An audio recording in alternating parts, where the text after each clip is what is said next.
આ વિડીયોમાં આપણે જોશું કે સીઈટીમાં જે મેરિટમાં આવેલા બાળકો છે એ લોકોનું રજિસ્ટ્રેશન કઈ રીતના કરવું. તો એના માટે આ એક વેબસાઇટ છે GSSYGUJ.in. એની ઉપર આપણે ક્લિક કરશું એટલે આ રીતનું ઇન્ટરફેસ ખુલશે. એમાં આપણે સીઈટીની જે સૂચનાઓ છે એમાં આપણને આપેલું છે કે 29/7 થી 10/8 સુધી તમારે નોંધણી કરાવવાની છે. એમાં અહીંયા જે આપેલી છે લિંક એની ઉપર આપણે ક્લિક કરશું, વિદ્યાર્થી રજિસ્ટ્રેશન અને લોગિન 2024.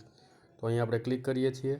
હવે ત્યારબાદ જે પેજ ખુલે છે એમાં સીઈટી બેઝ સ્કીમ, એમાં નીચે જે લિંક આપેલી છે એની ઉપર ક્લિક કરવાની છે. અહીંયા આપણે ક્લિક કરીએ છીએ એટલે સ્વીપ ચેટ ખુલશે. સ્વીપ ચેટ ખુલ્યા પછી અહીંયા આપણે એડિટ રજિસ્ટ્રેશનમાં જવાનું છે. એડિટ રજિસ્ટ્રેશનમાં તમે ક્લિક કરશો એટલે અહીંયા તમને ભાષા પૂછશે. હવે અહીંયા આપણે જોઈએ આઈ એમ સ્ટુડન્ટ આવશે. સ્ટુડન્ટ ઉપર ક્લિક કરશો એટલે બાળકનો આધાર યુઆઈડી માગે. આધાર યુઆઈડી આપણે એન્ટર કરી દઈએ. આધાર યુઆઈડી એન્ટર કરશું એટલે આપણને પૂછશે કે આ બાળક આ જ છે. તો ત્યાં આપણે ક્લિક કરી દેવાનું, yes the detail is correct. ત્યાં ક્લિક કરશું એટલે પછી આપણને નીચે એક લિંક આપશે કે તમારું ફોર્મ અહીંયા ફિલ કરો. ત્યાં ક્લિક કરશું એટલે રજિસ્ટ્રેશન માટેની આ ટેબ ખુલશે.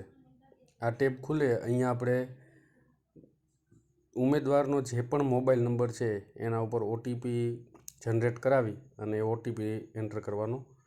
અને ત્યારબાદ નીચે કેટેગરી સર્ટિફિકેટ એટલે કે જાતિનું પ્રમાણપત્ર અહીં અપલોડ કરવાનું. અને આઈ એગ્રી ઉપર ક્લિક કરીને સબમિટ આપવાથી ફોર્મ સબમિટ થઈ જાય છે.